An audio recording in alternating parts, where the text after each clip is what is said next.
kidding.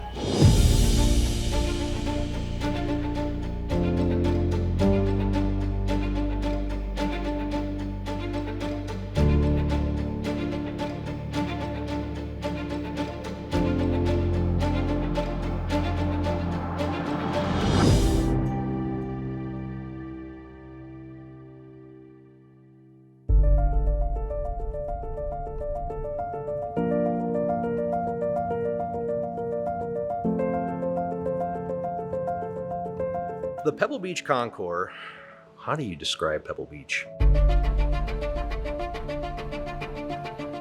It is ultimately the most prestigious car show around the world. Best description that I could come up with would be over the top. It's just a whole different world. The pageantry of it, it's amazing just to see it. It's Disney World on steroids. You have about 212, 220 cars. We're talking rare of rare. It is this amalgam of art and history, fashion, food, great wine, great whiskey, it's all of the indulgences, but it's all because of these old cars. You go out there and you feel the weight, the gravity of that event the minute you get in. Anybody that's in the car community, all you have to say is Pebble, and they'll know exactly what you mean. Just that single word has dominated so much of my life. Just hearing Pebble makes me stand up in attention.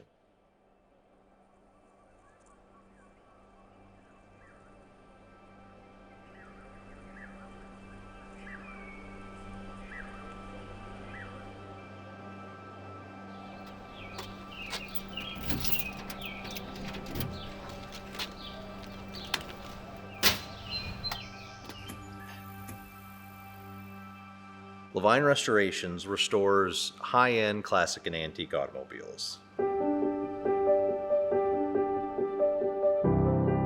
We, for the last 50 years, have dedicated our lives, the LaVine family life and the lives of dozens and dozens of our staff and craftsmen here, to the preservation of historically and artistically relevant vehicles from the teens, 20s, 30s, up through the 50s and 60s. We started this out when we first got married, this year 50 years. Not really realizing at the time that we both had the same love for cars. Starting in a one-stall garage big enough to barely open the doors on a tiny little British sports car to what they've built. I mean, it's miraculous, if you ask me.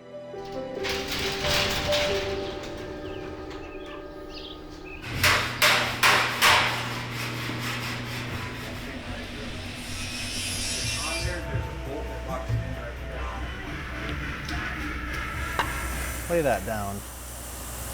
Can the white wall touch the ground? No, I want to put these boards right on the black. In 1987 was our first really big show.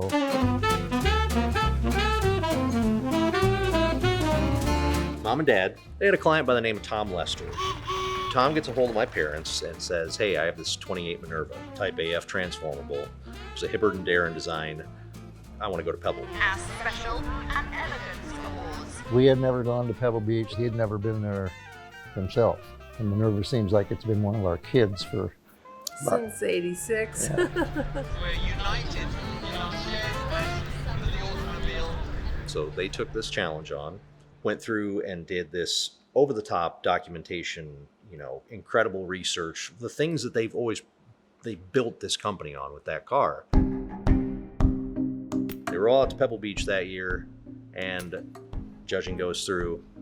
They line you up 3 cars wide, and I have to put myself in these shoes to think about how impactful that had to have been. They lined the 3 cars up side by side.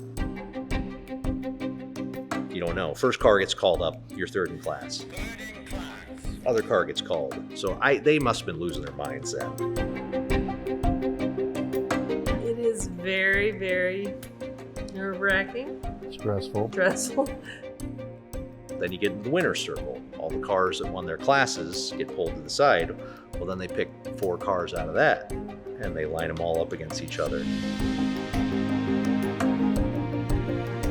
Well, the dust settles and they win Best in Show. Which a lot of the California restorers weren't real happy with No. us.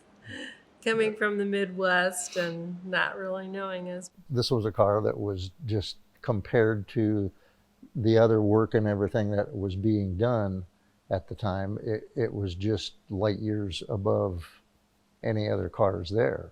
To my knowledge, that's never happened in the history of Pebble Beach, that a first-time restoration company came out and out of the gate won Best in Show at Pebble. The concept of going out there and winning that award right out of the gate is unbelievable. So that was their first major global award in that respect.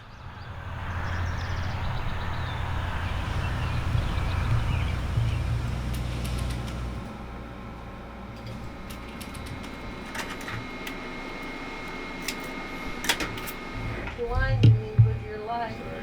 Blinded by the light. We are some of the first professional restoration companies that came out. There's 2 or 3 other shops that started in similar time as we did, but we've maintained and grown, and we have a son that is very willing to take it over. So a lot of them had no succession plan, so they've kind of closed up. Officially, I've been here for a decade now. If we include sweeping at 3 years old, I'll be 40 this year, so 37 years. God, that's insane to think about.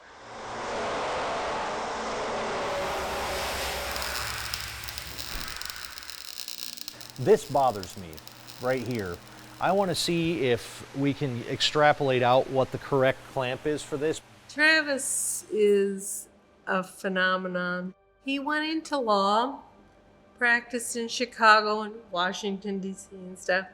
And then I think he felt that he hated to see our legacy end, which is very heart-wrenching for me.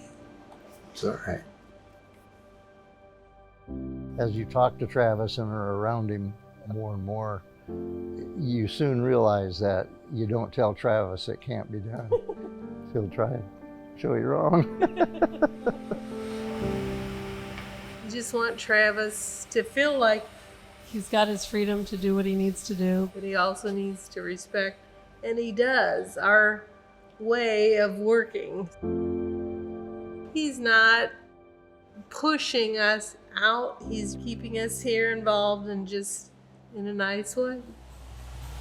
They have 8 of them in the Goshen store, and the truck will be in at 1 o'clock. Would it be faster to just go get them? Yeah, probably by an hour maybe, but it's going to be over lunch. I'd run and get them. That way, because if the truck doesn't get there until 1, when they get somebody, 2:30 till yeah, 1, yeah. let's just go get them.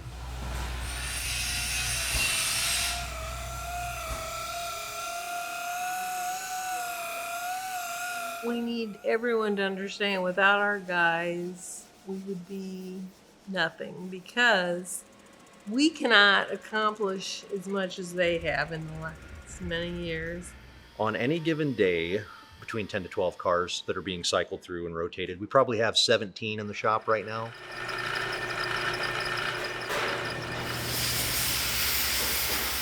We're in what we call crunch mode on the Dietrich, because that's our Pebble Beach car.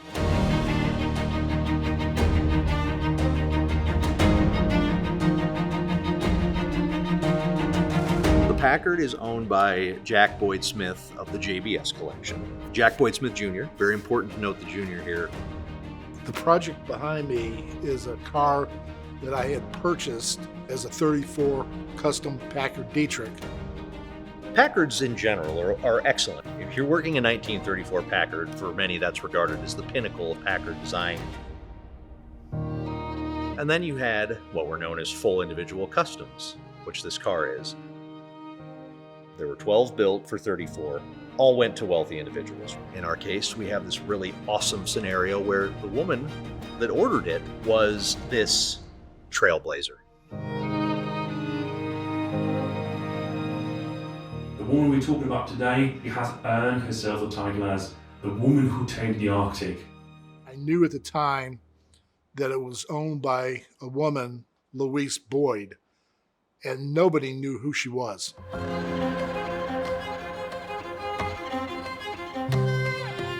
We get this car, we start looking into it, we researched. This history of her name had been tied to it. Her father owned a gold mine, literally. She had two brothers. They had contracted rheumatic fever when they were young. So in their early teens, they both died of complications. Then her parents died, and she literally inherited millions of dollars in the 1920s. If I had had $3 million, I wouldn't be here. I'd be in Cabo or something like that still. But she decided that she wanted to be effectively a scientist and a journalist. She then went on to do these extensive expeditions in the Arctic. She was the first person to chart Greenland. She was the first woman to fly over the North Pole. Incredible woman. We have photos of her standing on the deck of a ship and just this presence, tenacity. She would travel on these different explorations that she funded herself. Now, you couldn't do that on your own as a woman of the time. Didn't vote, didn't have a bank account, wasn't married, would fund these things through the American Geographic Society.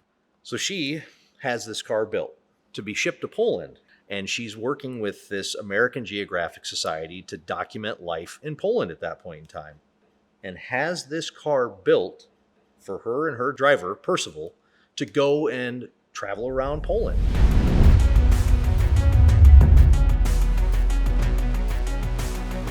It's there through 35, so you're talking about the precipice of World War II. You're already experiencing the implications of that in Europe. And this young lady goes over with her driver and documents this incredible trip around Poland. This car being the centerpiece of the whole journey. It's what they used for every point of travel through the country.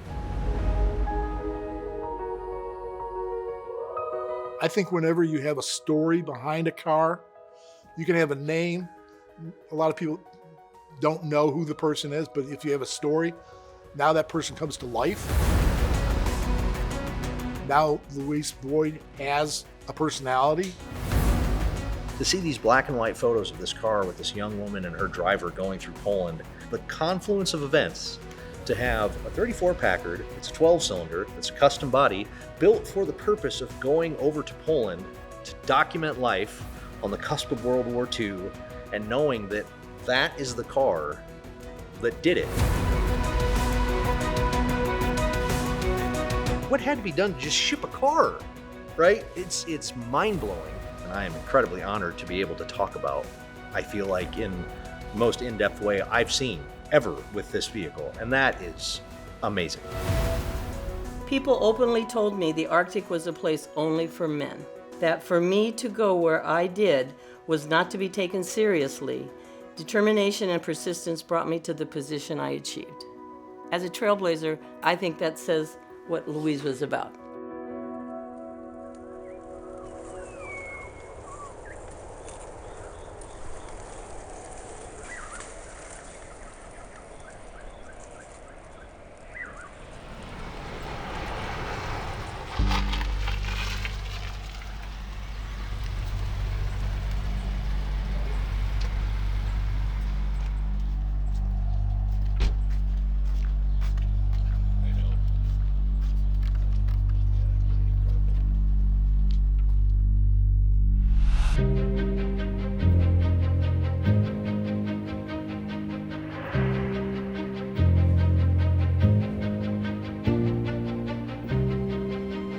We're at the point where it's time to get fenders on and all this type of thing so we can start driving the car.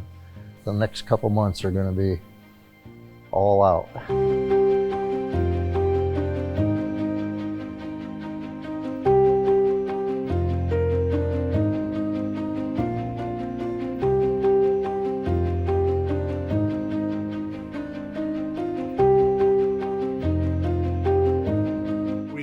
The color of the car was black at the time. We're taking it back to the original color. We know that the interior was a dark color, so it's a dark green. And then the top was tan with white walls on it.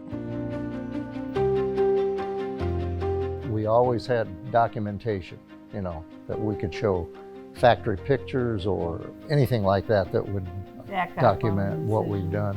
I would say my specialty, if I really had to point it to one thing, is research, obviously coming from my background as an attorney.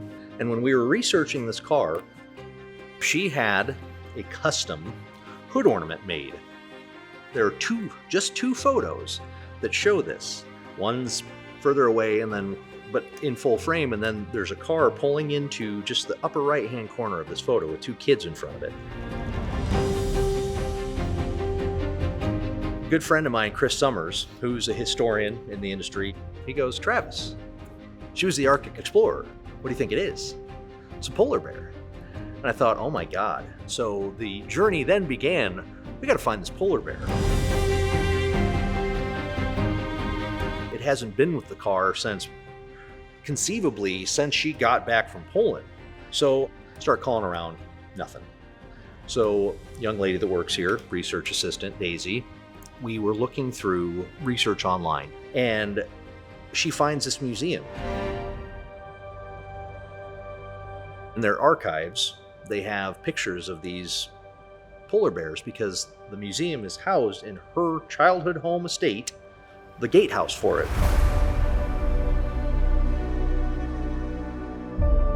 She's going to the archive and she's like, "Oh, there are these little polar bear figurines." She goes past one. I was like, stop.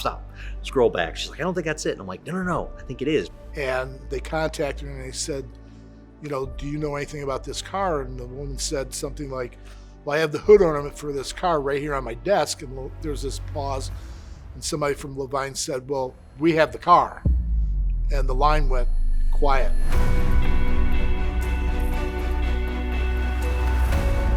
And the woman's like, "I didn't even know the car still existed." That's her mascot. Instead of taking it or offering to buy it or whatever, because it's a part of this history, I elected to, let's laser scan this and let's replicate it exactly.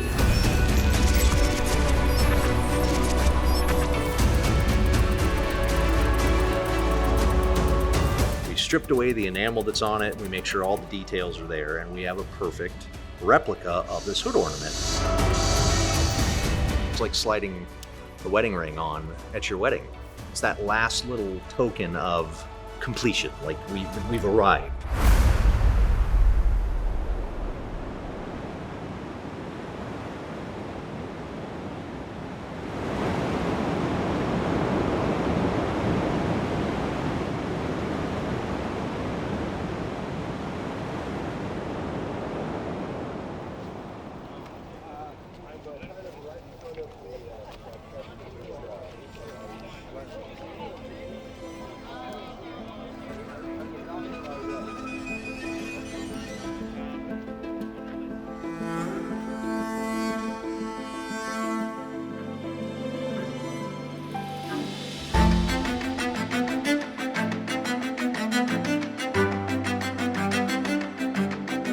Unloading day. That's when everyone is sizing everyone else up. What car's in your class? What do you know is supposed to be here? Everybody's helping everybody. And I love that. God, do I love that.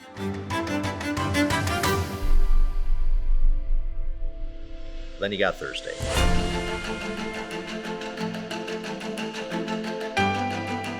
It's tour day. You're up early, stressed out.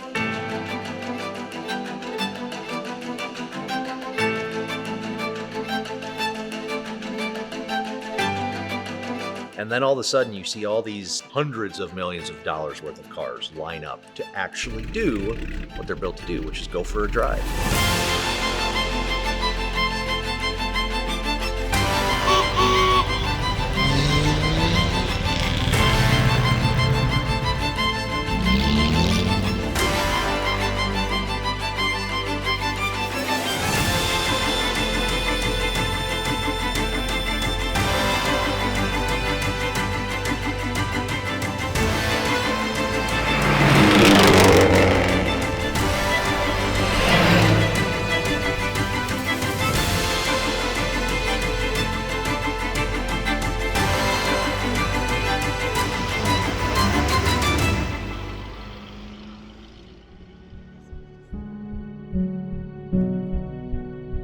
Then you have the detailing phase. Making sure that every nook and cranny, every touch-up, any stone chip you might have got on the tour. We take an arsenal of material, product, tools, paint, you name it.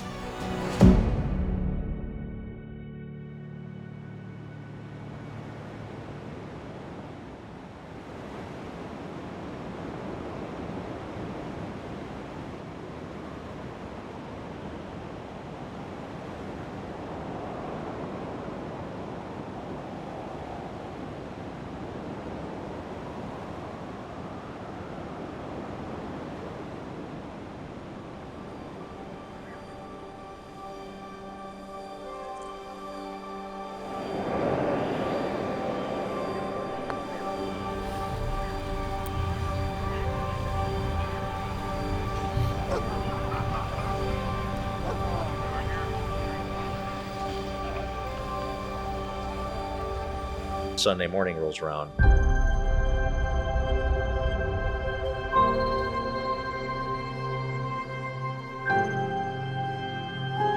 Dawn patrol.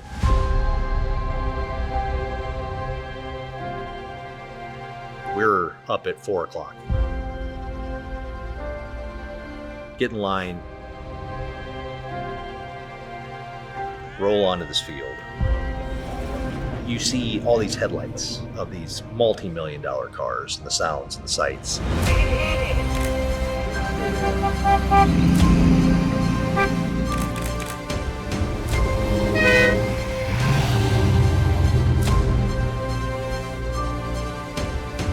You're saying hi to everybody, all the owners and restorers beforehand. It's like a family reunion. And then you roll into position and it's game time.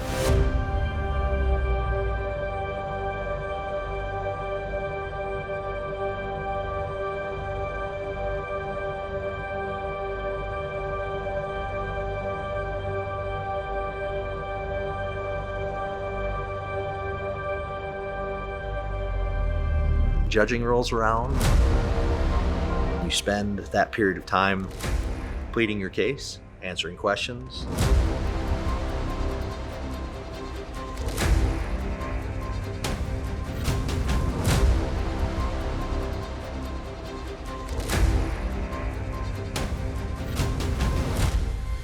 And then all of a sudden it's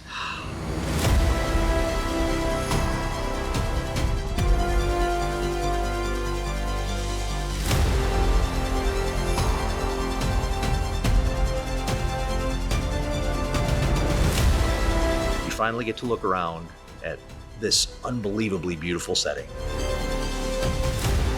with some of the finest cars in the world and even better people.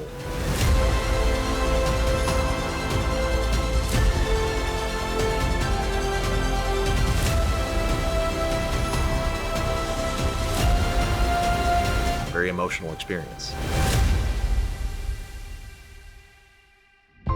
Pebble Beach is kind of a play in 4 acts, and it culminates with this moment of you're done, you've done everything you can do, it's out of your hands. Let's just take a moment to celebrate what we've achieved to bring something like this back to life like that.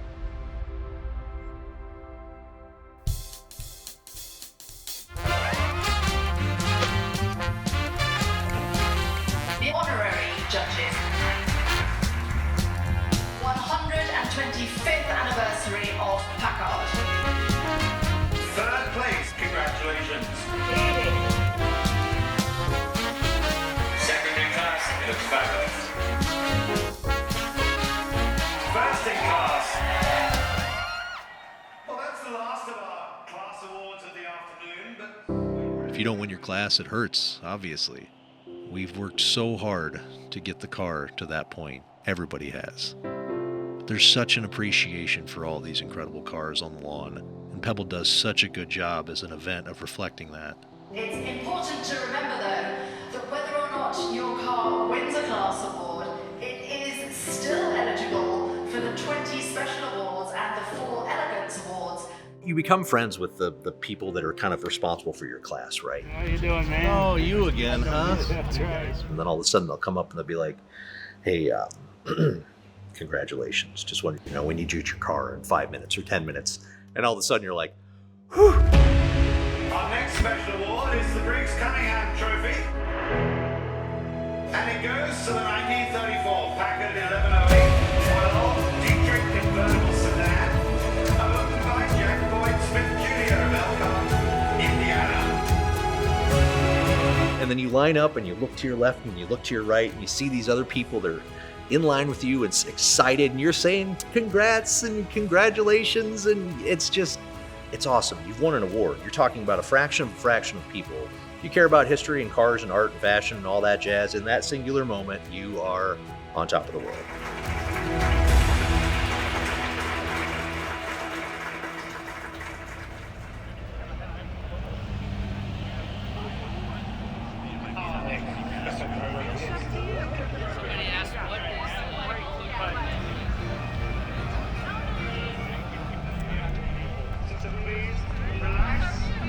Feels good. Feels very nice.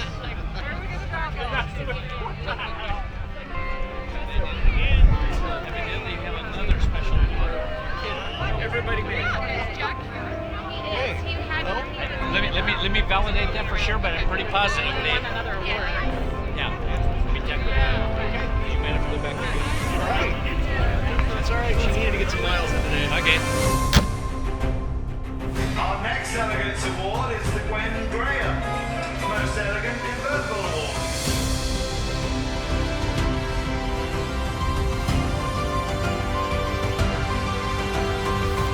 Then it goes to the 1934 Packard 1108 Dietrich convertible sedan, owned by the JBS Collection, Jack Boyd Smith Jr. from Elkhart, Indiana.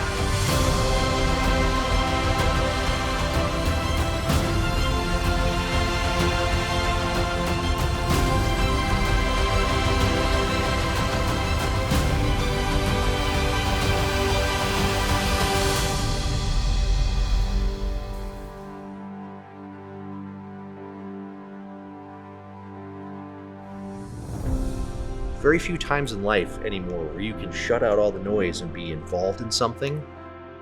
It's a symbiotic relationship between to create this really great experience, and you're driving art and you're driving history. You can't drive a Monet, but you can hop into a Duesenberg or a Packard. It's one of those things, it's once you get a taste for it, it's so hard to turn away from that.